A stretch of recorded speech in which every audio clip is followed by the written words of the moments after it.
When I first started out the mental health practice, the earliest conversations that my business partner and I had were very much envisioning what I would like to do. We just ended up going a different direction. And then I started a couple of ones that I just don't care about, like grant writing for nonprofits. That's not where my skills are. And then I did the career coaching for social workers. I never wanted that to be a full-time thing. It's just I found that it's a huge need. And so I went with it.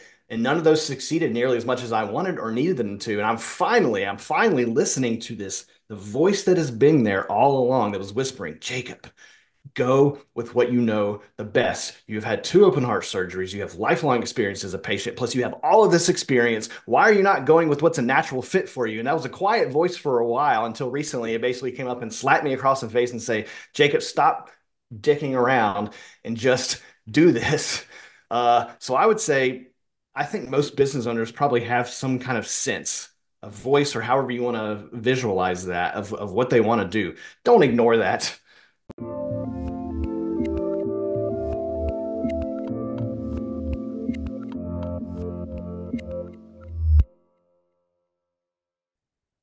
Hey everyone, this is Devin Miller here with another episode of The Inventive Journey. I'm your host, Devin Miller, the serial entrepreneur that's grown several startups into seven and eight figure businesses, as well as the founder and CEO of Miller IP Law, where we help startups and small businesses with their patents and trademarks.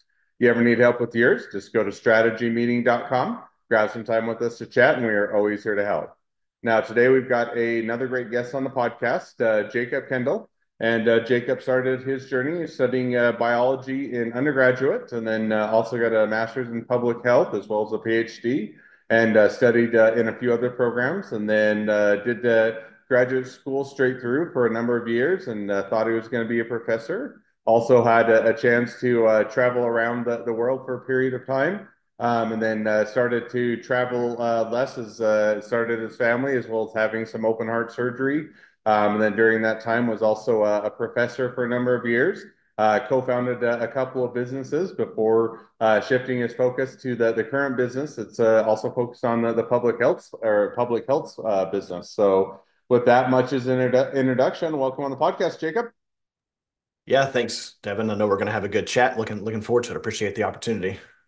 Absolutely. Looking forward to having a great conversation. So with that, I kind of gave just a quick interview to a much, or a quick overview to a much longer journey. So with that, why don't we rewind and unpack it just a little bit and kind of share a little bit about how your journey got started studying biology in undergraduate. Yeah, well, I knew always growing up, and my one of my goals was to be a true Renaissance person, and that's very central to what I'm doing these days with health advocacy and whatnot. And so I've always loved biology; it was a natural skill of mine. And there are definitely days when I wish that instead of really spreading out my interest in grad school, that I just went completely deep with biology. It's my original love. I love reading about animal behavior and evolution, things like that. But nonetheless, I went a different route. I still consider that an important anchor point. And so, yeah, I knew that I would want to study a few different things. And so I got a master of social work, master of public health. I went straight from there into a PhD in interdisciplinary aging studies. That's too many syllables. So I typically just say gerontology. I do not recommend that anyone go through 7 straight years of grad school. Please take a break. And right now I'm studying theology to add some humanities to the mix. So yeah, that the being able to view things from multiple perspectives and have more of a broad base rather than a really deep base in any one topic is how I prefer to do things. We definitely need experts, but we also need true interdisciplinarians or multidimensional thinkers. So that's where I like to step in. And then you mentioned the world travel and the two heart surgeries. In addition to my formal training, I love reading and all kinds of topics. Quantum mechanics is a favorite of mine. I could never be a physicist. My mind doesn't work that way, but and nonetheless, it has strongly influenced my worldview. And then I've traveled all over the world, especially in my mid to late 20s and early 30s. And I still love traveling, but my second heart surgery in particular has had a major impact on me. That was nearly 5 years ago. And that was, like I said, that was my second one.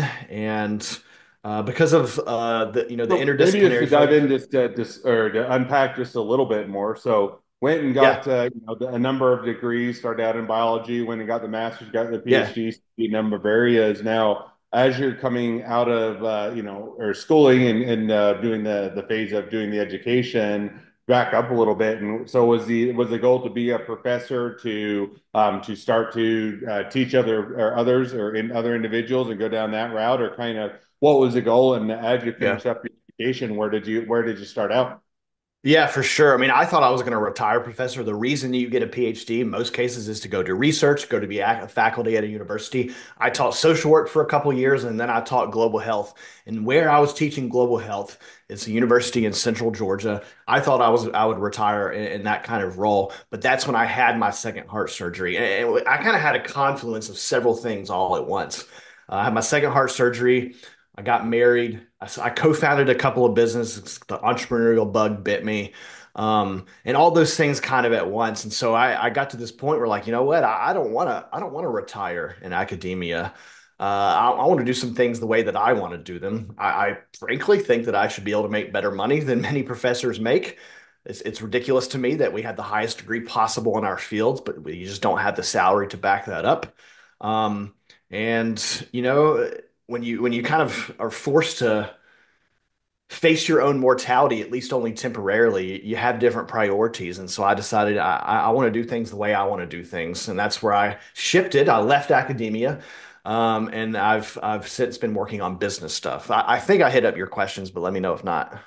Yeah, no, definitely. So you'd done or headed down the professor route. I think you did that for about 5 years, if I remember Five right. years, yeah. So now, as you're doing that, and it sounds like you kind of said, "Hey, I'm, contemplating or thinking about going in a different direction, or maybe jumping out of academia." Was that kind of just a an aha moment, lightning struck, so to speak, and not literal lightning, but kind of had that light bulb moment, or was that kind of an iterative process, or kind of how did you reach the conclusion that maybe a different path than academia was the route that you wanted to take? Yeah, well, I mean, in academia, and I was on the tenure track. Uh, and in academia, the dream is to get tenure and then promotion and whatnot. But I saw some of my colleagues go through it, and I used to think that getting tenure gave you more freedom. But as I saw that some of my colleagues going through the process, it looked like it was the exact opposite of that. It just meant more responsibilities and all these things. And I'm just like, I didn't think that that was for me. Um, and having not just the two heart surgeries, but I have various other issues, and so I have lifelong experience navigating my own complex medical needs and also our ridiculous, inefficient healthcare system. And push came to shove. I'm shoving back, and I'm like, you know what? I want to go out into the community and share this education that I have, but that some of the things that I've been doing in the classroom with my students, I think other people need to be hearing these things, and we need to make some changes when it comes to the way that we do healthcare in this country. And so, yeah, like I said, push came to shove, and I'm like, I want to shove back, and I think there may be some better ways to do this than teaching in the classroom. And that's no offense to it all. I have a lot of respect for people who teach. I love teaching. It's why I'm one of the main things I'm doing right now is speaking. But like I said, it's a confluence of things that came together all around the same time. I don't know what the original catalyst for it was. It's hard for me to tell because there were just so many things that happened in like a 3 year period. I don't think it was not so much a light bulb moment. This thinking and decision making took place over about a year or so. So now, as you kind of, came to that realization, took, over a period of a year, a number of, different events and kind of different, realizations. How did you decide kind of then which direction you were going to go, or kind of, how you're going to set about, doing something different? Kind of how did you reach that decision at that point? Are you asking how I reached the decisions of what I was going to do as a business owner? Yeah, just kind of you Yeah. saying, okay, I'm going to jump out of academia. There's some other paths Mm. that maybe correlate and correspond better with what I'm looking for doing, but there's always a bit of a difference of, hey, I'd like to go in a different direction versus what I'm actually going to do now that I want to shift directions. So how did you kind of go about deciding where you're going to head or what that direction was going to be? Yeah, well, it was very clear that it was going to involve health and healthcare at the individual level. And then you mentioned public health, the more macro perspective as well. I knew that it was going to involve that in some way. And listen, I'm like most other business owners. I think as most other small business owners, where we stumble through our first few attempts at it. And the first couple that I did are not the ones that ended up becoming what I want them to be. What I'm working on now is more along those lines. But I knew from the beginning that I wanted to focus on health because I think that healthcare needs to be done differently. And a lot of that comes from my own personal experiences, plus my education, and both of those kind of affirm one another. Did I answer your question? And I also know that you're going to ask me, I think later on, like what advice do I have or whatever. And Yeah, you know and the before you dive into that one is one of the final questions. So I'll beg off and have you hold off on that until okay, all we right, all right, all come right. back towards the end of the podcast episode. But now, as you say, okay, I made that a bit of that, shift and direction. Now, I think that, you or with that, you went and did a couple different startups, and those ended up kind of, going for a period of time and walked away from those or closed those down or went in a different direction. So maybe kind of walk us through as you continued on your journey, kind of what that looked like and the businesses that you went about or setting about doing. Yeah, so I co-founded my first two, and he and I are we both have a social work background. And the first one we did is a small mental health practice. I'm not a clinician myself. I'm not licensed. I've never wanted to do one-on-one therapy, but having the social work background, having the healthcare background, I still, can be very informative in that. And I think that we overall had a good idea, but again, it was our first business. Like, we had to learn the hard way on a lot of things. The other one we did was providing services to nonprofits, like grant writing and stuff like that. I'm also not interested in either of those. I wasn't going to answer your question yet. I just want to note that when I do answer that question, I'm going to refer back to what I'm talking about right now. And over it took 2 or 3 years for us to really learn, my business partner and I, to learn some of these hard lessons. Then I started a third one on my own. That's career coaching for social workers, which is a huge need right now. But I never wanted that to be the main thing that I focus on. It's just that there's a massive need. So I'm like, maybe I can make this work for a little bit, make it passive. Uh, when you're not as interested in something, it's harder to keep it going. And there's nothing that I can possibly be more interested in as far as something that affects me personally than chronic disease, specifically heart disease, because of how it's impacted me and several of my family members. Now, just So to rewind, just a little bit. So the first couple businesses you kind of or touched on lightly, but kind of what were give us a better idea. What were those couple businesses that you did prior to the current business? Okay, yeah. I never know how much detail to give. So the mental health practice, we contracted several therapists and counselors and we did the billing for them and whatnot. It's all telehealth. It's based in Georgia. Um, and it was growing for a little while. We just realized this is not the most efficient way to do things. And listen, anything that you do that involves working with insurance companies, you have to be patient. It is a slog. I would go so far as to say that health insurance companies stand on a foundation of lacking integrity. Let's put it that way, or yeah. So that's difficult when you have to do anything related to health insurance companies. That's what we did. The nonprofit one, we had a small team. We do things like grant writing and other things like that for various, usually smaller nonprofits. Does that answer the question? Yeah. So now, so as you did those couple businesses, you said that the first one, kind of the telehealth and some of that area. Now, how long did you do it for? And kind of, you mentioned that you had some early success, but it sounds like, at some point, yeah, went in a different direction, decided not to pursue it further. Kind of walk us through a little bit of that. Yeah,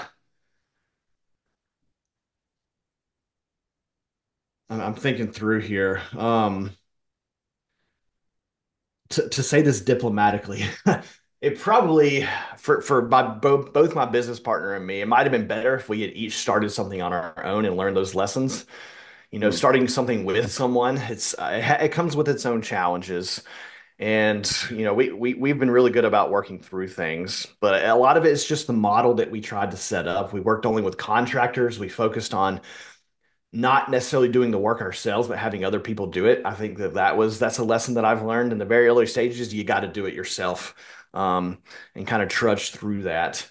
And I mean, it wasn't making us enough money either. And they're both still active, but I have over the past couple of years, I probably devoted a lot of time to the mental health practice for about a year, and then to the other one for nonprofits for about a year. So 2 to 3 years total in there. And then over the past year or two, I've been stepping progressively away because it's not making me enough money. I need a better income. I've been growing my family. I now have a nearly 2-year-old son, and we're having another daughter, another child, a daughter in December. And like, I got to bring in money. These other things are not working. So Hmm. I think that some aspects of them are good ideas. But at the end of the day, if it's not working and we need it to work, then we got to know when to fold them. No, and I think you hit on a couple things, which is one is, there's always a difference. Sometimes when you're doing it with partners, through no fault of their own, it is ones where you're looking at having to match up, different competing interests, different Yeah, personalities, different ways of doing things, yeah. different career goals and all of those. And sometimes no matter who the partner is, as an example, I get in there and, I've learned and I do the legal practice, which I prefer to, no fault of any partners. I prefer to do it on my own or to go in a different direction where I can have a bit more flexibility, say, and kind of overall control of, the direction of the firm. And I wouldn't be the right fit for a lot of partners because I probably wouldn't be a good partner to work with. And having that self-realization and kind of understanding that a partnership takes into account a lot of things. Sounds like you hit into that on some of the other or businesses that you looked at or looked at or went into. So now you went through a couple of those initial iterations, did a couple of those businesses and varying degrees of success and with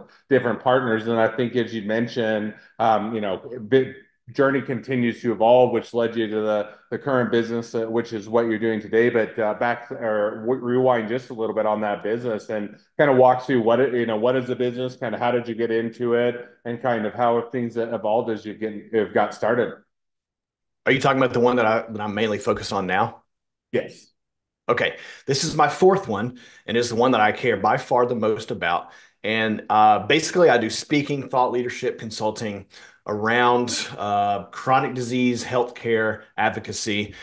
And given my background in aging, I also talk about aging and caregiving. And all those things overlap with one another, right? As the population gets older, then we have more older adults like our parents who are having increasing disability and they need some care in the home, but they can still live in their homes and whatnot. And so those are the focal points of what I do. Like I said, we need some changes in the way that we approach health.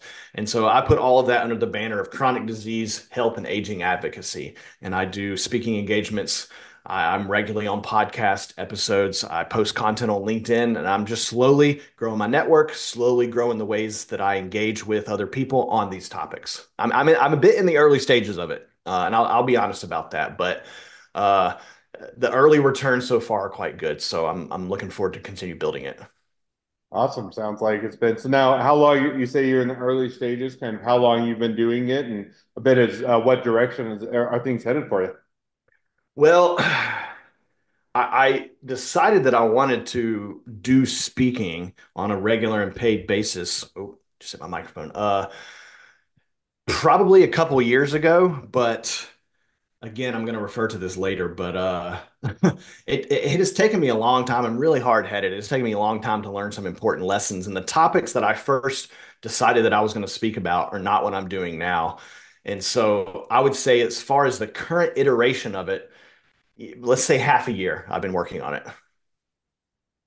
So now you've done that, half a year. Sounds like there's kind of some lead up or some kind of, efforts predating that. So over the half a year, walk through a little bit. Is that, one where still or filling through things, still figuring things out. It's one where it's been a rocket ship to the top and more money is raining down the sky from the sky they know what to do with, or it's either on the verge of bankruptcy or somewhere in the middle or still walking your way through. But kind of walks through how it's been going at over the last 6 months. I have not hit the raining down money from the sky. I definitely hope to. But yeah, that is a goal. When I say positive returns, like I did a couple minutes ago, I mean that I have just been relentlessly networking. again, I'm a serial podcast guest. I engage with hundreds, if not thousands, of people through LinkedIn, emails, phone calls. I go do, a few low-paying or free-speaking gigs here and there, and I'm told repeatedly, like, this is a topic that you need to go speak to more people about. And so I'm just continuously reaching out, and I'm getting to the point where I'm confident I'm going to be able to do much more mass marketing because I've had these conversations. I've honed what it is I'm talking about. I'm confident that I will get to the point of maybe not money raining down from the sky, but something that can pay the bills and keep the lights on. I'm not there yet. I'm very, very thankful to have my wife has a great job and she's very supportive of me pursuing these things. Um, I hope that it happens sooner than later, but I'm just being honest with where I am. No, makes sense and sounds like it's in the early days of the business as it continues to evolve and further iterate and kind of figure out the positioning as what you want to do and the direction you want to head at right in the throes of that. So now with that kind of in mind, as you do continue to continue to expand the business, it evolves and it grows. Kind of looking out now over the next 6 to 12 months as you kind of project out a bit into the future, kind of where do you see things headed there, or what's the trajectory? Yeah, so um, I do anticipate, continuing to the number of speaking engagements that I have. I do anticipate that continuing to grow. It is also common when I go and speak, especially when it's about caregiving, because that is just a massive need. And most people who are providing informal caregiving into the home, in the homes, like to family members, are just they're up to their neck in challenges. And so it's very common for people to come up to me and ask, "Hey, do you work one-on-one with people?" I can see that as the next stage to have a robust program for that. And eventually, I'd like to do more writing and probably should put a book out or two, but that's on down the road. I think continue to get speaking engagements, and then pretty soon have something available when people ask me afterward, "Hey, I have these questions. Can you work one-on-one with me?" Awesome. Well, sounds like definitely, as you look out into the future as to where things are headed, presents a lot of opportunities, and sounds like it'll be a fun path to continue to grow into. So now as we have kind of reached the present day of the journey, great time to transition, as you'd hinted at, to the two questions I always like to ask towards the end of each episode. So we're going to jump to those now. So the first question I'd like to ask is, along your journey, what was the worst business decision you ever made? What'd you learn from it? I do not count this as a singular event. It's a lesson that I've had to learn in small ways over many, many times, and I think I finally just kind of given into it. Being an interdisciplinary person, it has been so difficult and challenging for me to focus in on one thing because if you read business books or marketing books or you go through coaching programs and they're like, you pick one audience, pick one problem you're going to solve for them, and eventually later on you can expand from that. And I'm like, I know, but I think in such a way that like that's just hard for me to, as an interdisciplinary person, to think that way. The mistake that I made was just continuing to neglect listening to that over and over and over again until at this point, I'm close to having my back against the wall and I'm much more motivated now. So I'm finally focusing in. Yeah. Hey, makes sense. Good, or easy mistake to make, but definitely a great one to learn from. So now the second question I'd like to ask. So now if you're talking to somebody that's just getting into a startup or a small business, what would be the one rule of thumb that you'd give them? Well, other than what I just said about the lesson that it took me hard to learn, the other thing that's parallel to that is when I first started out the mental health practice, the earliest conversations that my business partner and I had were very much envisioning what I would like to do. We just ended up going a different direction. And then I started a couple of ones that I just don't care about, like grant writing for nonprofits. That's not where my skills are. And then I did the career coaching for social workers. I never wanted that to be a full-time thing. It's just I found that it's a huge need. And so I went with it and none of those succeeded nearly as much as I wanted or needed them to. And I'm finally listening to the voice that has been there all along that was whispering, Jacob, go with what you know the best. You've had two open heart surgeries. You have lifelong experience as a patient. Plus, you have all of this experience. Why are you not going with what's a natural fit for you? And that was a quiet voice for a while until recently it basically came up and slapped me across the face and say, Jacob, stop dicking around and just do this. So I would say I think most business owners probably have some kind of sense, a voice, or however you want to visualize that of what they want to do. Don't ignore that.